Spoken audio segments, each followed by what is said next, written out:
Hello everyone, welcome to study sport. आज के इस वीडियो में हम लोग डिस्कस करेंगे 18th सेंचुरी इंग्लिश प्रोज को। जैसा कि आप देख सकते हैं, हमारा क्वेश्चन है write a note on the 18th century English prose. तो चलिए अब इसके आंसर को देखते हैं। The 18th century is suppose to be the age of prose in English literature. 18th century को एज ऑफ प्रोज कहा जाता है इंग्लिश लिटरेचर में।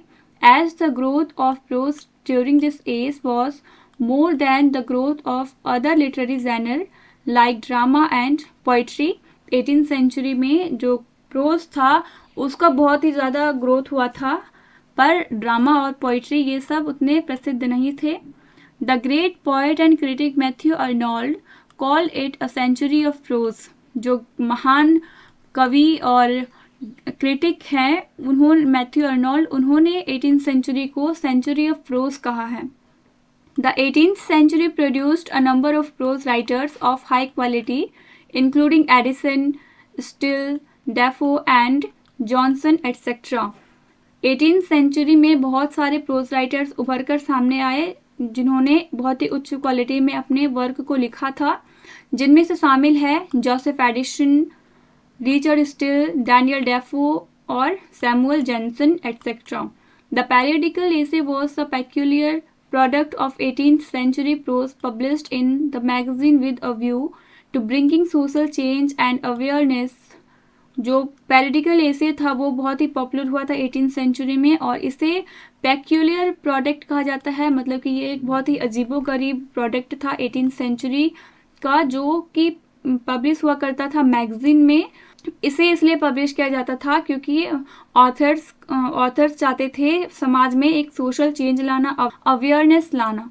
The aim of the authors was to make improvement of the manners, morals and life style of the 18th century British society. जो authors का aim था वो था इम्प्रूवमेंट लाना, किसमें? तो मैनर्स में, मॉरल्स में एंड लाइफ स्टाइल में 18th सेंचुरी ब्रिटिश सोसाइटी के लोगों के बीच। Some popular types of prose works included in this age were essays, parody, satire, letters, fables etcetera.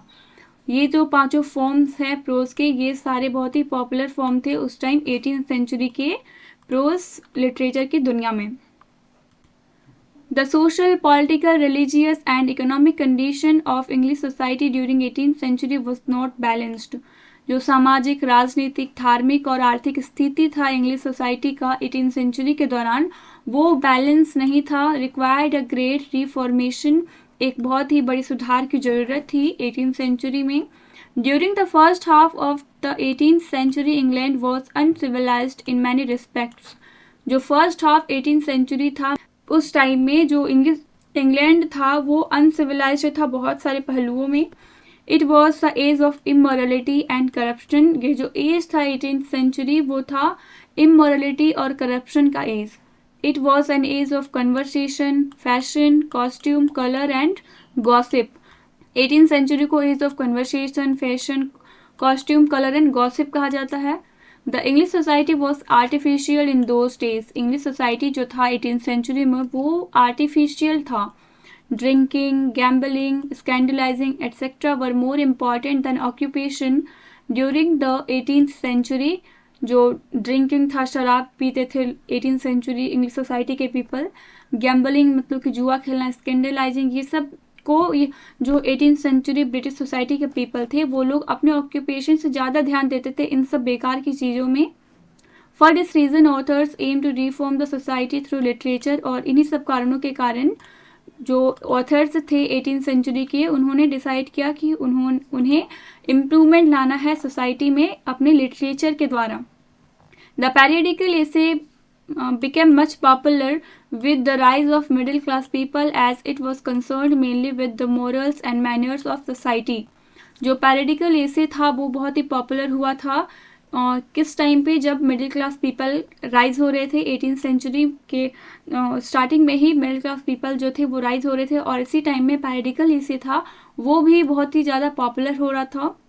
As it was concern mainly with the morals and manners of society. और ये जो पैरिडिकल एसे था वो सब कनेक्टेड होता था इंग्लिश सोसाइटी के manners and morals से। Daniel Defoe was a great writer during the first half of the 18th century. Daniel Defoe जो थे वो एक ग्रेट राइटर थे किस टाइम पर, तो first half of the 18th century के। He wrote a number of essays with extraordinary effect on variety of subjects. उन्होंने बहुत सारे एसेज लिखा, अपने एक्स्ट्रा ऑर्डिनरी इफेक्ट दिया था अपने वर्क्स में, और बहुत सारे वैरायटी ऑफ सब्जेक्ट्स में उन्होंने वर्क को लिखा है। His prose work in was mostly based on realism, और उनका जो प्रोज वर्क्स था वो मोस्टली बेस्ड होता था रियलिज्म पे, which inspired and attracted the people. और ये जो रियलिज्म बेस्ड इनका वर्क था वो सब जो पीपल थे उन्हें अट्रैक्ट किया, उन्हें इंस्पायर किया। His best known works include the true born Englishman published in 1701, the shortest way with dissenters published in 702। ये दोनों इनके बहुत ही फेमस वर्क हैं। एक क्या है तो द ट्रू बॉर्न इंग्लिशमैन जिसे पब्लिश किया गया था 1701 में, और शॉर्टेस्ट वे विद डिसेंस्टर्स जिसे 1702 में पब्लिश किया गया था। His novel Robinson Crusoe was the landmarks in the growth of pros. Robinson Crusoe जो था उसे डैनियल डेफो का मास्टर वर्क भी कहा जाता है, जिसे पब्लिश किया गया था 25 अप्रैल 1728 में, और ये लैंडमार्क है प्रोज के ग्रोथ में। The most important contribution to the growth of 18th century prose was made by Richard Steele and Joseph Addison after Defoe. और जो मोस्ट इम्पॉर्टेंट कॉन्ट्रीब्यूशन है इंग्लिश प्रोज के ग्रोथ में, 18th सेंचुरी इंग्लिश प्रोज के growth में, वो किनके द्वारा किया गया था, रिचर्ड स्टील और जोसेफ एडिसन के द्वारा आफ्टर डेफो, मतलब कि डेफो की मृत्यु के बाद जो रिचर्ड स्टील थे और जोसेफ एडिसन थे, ये दोनों भी बहुत ही पॉपुलर प्रोज राइटर थे जिन्होंने कंट्रीब्यूट किया 18th century pros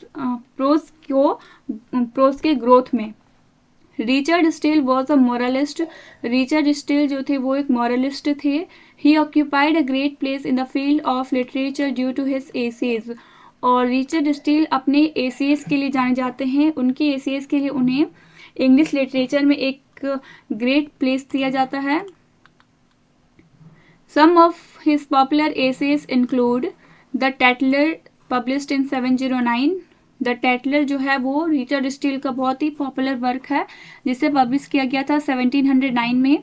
the Spectator 1711, Spectator जिसे पब्लिश किया गया था 1711 में। The Guardian 1713, the Englishman 1713, the Reader 1714 etcetera. Steele is notable for his witty prose and humorous style. Joseph Steele को रिचर्ड स्टील को जाना जाता है उसके विटी प्रोज राइटिंग और ह्यूमरस स्टाइल के लिए। बहुत ही विनोदपूर्ण स्टाइल में वो लिखा करते थे Richard Steele. Joseph Addison was equal to Steele in versatility and originality. Joseph Steele जो थे वो वर्सैटिलिटी और ओरिजिनलिटी में रिचर्ड स्टील के इक्वल ही थे, उनके बराबर ही थे। He also aimed to present the real picture of 18th century society through his essays. और इन्होंने 18th सेंचुरी के रियल पिक्चर को दिखाने की कोशिश किया अपने एसेज के द्वारा। With his excellence of style and wide variety of subjects, वो अपने एक्सीलेंस स्टाइल ऑफ राइटिंग के लिए जाने जाते थे और उन्होंने वैरायटी ऑफ सब्जेक्ट्स में अपने वर्क्स को लिखा है। बहुत सारे सब्जेक्ट्स में उन्होंने अपने एसेज को पब्लिश कराया है। Most of his works deal with the theme of immorality and jealousy. और उनका जो मेनली जो थीम होता था वो था इमोरलिटी और jealousy. He wrote near about 400 essays. उन्होंने ऑलमोस्ट 400 एसेज लिखा था in order to make a reformation in the society में सुधार लाने के उद्देश्य से। His famous works include The Vision of Mirza, The Political Allegory, Public Credit। ये तीनों उनके बहुत ही पॉपुलर वर्क्स माने जाते हैं। Jonathan Swift was also a great writer who make new experiments in prose writings। अब है जोनाथन स्विफ्ट का नाम। ये भी एक ग्रेट राइटर थे 18th सेंचुरी के जिन्होंने न्यू एक्सपेरिमेंट्स किया था अपने प्रोज राइटिंग्स में। He was the greatest satirist of 18th century। Jonathan Swift को ग्रेटेस्ट सैटारिस्ट कहा जाता है 18th सेंचुरी का। Using irony and satire he tried to change the English society and inspired the intellectuals. उन्होंने irony और satire को use करके English society में एक चेंज लाने का कोशिश किया था और इनके वर्क्स ने इंस्पायर भी किया था इंटेलेक्चुअल्स को। Gulliver's Travels is famous work of Swift regarded as a book for children. और जो गुलिवर्स ट्रेवल है ये जोनाथन स्विफ्ट का एक फेमस वर्क है। आप कह सकते हैं कि ये एक मास्टरपीस वर्क है जोनाथन स्विफ्ट का, जिससे चिल्ड्रन के लिए एक बुक के तौर पर माना जाता है। एक बुक ही है जिसे चिल्ड्रन के लिए लिखा गया था। Samuel Johnson and Goldsmith were also great prose writers of the second half of the 18th century. अब नाम है सैमुअल जॉनसन और गोल्डस्मिथ का। ये दोनों भी बहुत ही पॉपुलर ग्रेट प्रोज राइटर्स थे second half of the 18th century की, मतलब कि 1750 से 1799 के बीच में इन दोनों को बहुत ही ख्याति मिली थी। Johnson wrote the dictionary of English language life. Johnson का जो पॉपुलर वर्क है dictionary of English language lives of poets is one of his popular works proves him as a great critic. Lives of poet जो है ये भी Samuel Johnson का एक बहुत ही पॉपुलर वर्क है, मास्टरपीस वर्क कह सकते हैं। लाइव्स ऑफ पोएट्स ही वो वर्क है जिसके कारण सैमुअल जॉनसन को एक ग्रेट क्रिटिक की ख्याति मिली। He was also a major prose writer. और यह एक सैमुअल जॉनसन जो है उन्हें एक प्रोज राइटर भी कहा जाता है। As a whole we can say doctor Johnson is a major personality of his age due to his unique style and art. कुल मिलाकर हम लोग कह सकते हैं कि डॉक्टर सैमुअल जॉनसन जो हैं वो एक मेजर पर्सनालिटी हैं ऑफ हिज एज। अपने टाइम के एक प्रमुख हस्ती थे, वो जाने जाते थे अपने यूनिक स्टाइल और आर्ट के कारण। Except the above leading prose writers, there were also a number of prose writers like Edward Gibbon, Edmund Burke, etc., who contributed to the development of prose during the 18th century. ऊपर जो अभी हमने पढ़ा leading pros writers के बारे में, उन सब के अलावा अगर देखें तो एडवर्ड गिबन और एडमंड बर्क और भी बहुत सारे प्रोज राइटर्स थे जिन्होंने कंट्रीब्यूट किया है prose writing 18th century prose के ग्रोथ में। हमारा आंसर यहीं पर ख़त्म होता है। अगर आपसे एग्जाम में पूछा जाए 18th सेंचुरी प्रोज के डेवलपमेंट के बारे में या फिर 18th सेंचुरी से रिलेटेड कोई भी क्वेश्चन पूछा जाए प्रोज से रिलेटेड, तो आप इस आंसर को यूज़ कर सकते हैं या फिर आप इसे समझकर खुद से अपना एक आंसर भी प्रिपेयर कर सकते हैं। अगर आपको हमारा वीडियो अच्छा लगा हो, हमारे नोट्स पसंद आए हो, तो वीडियो को लाइक और चैनल को सब्सक्राइब जरूर करें। Thank you for watching the video and all the best for exam.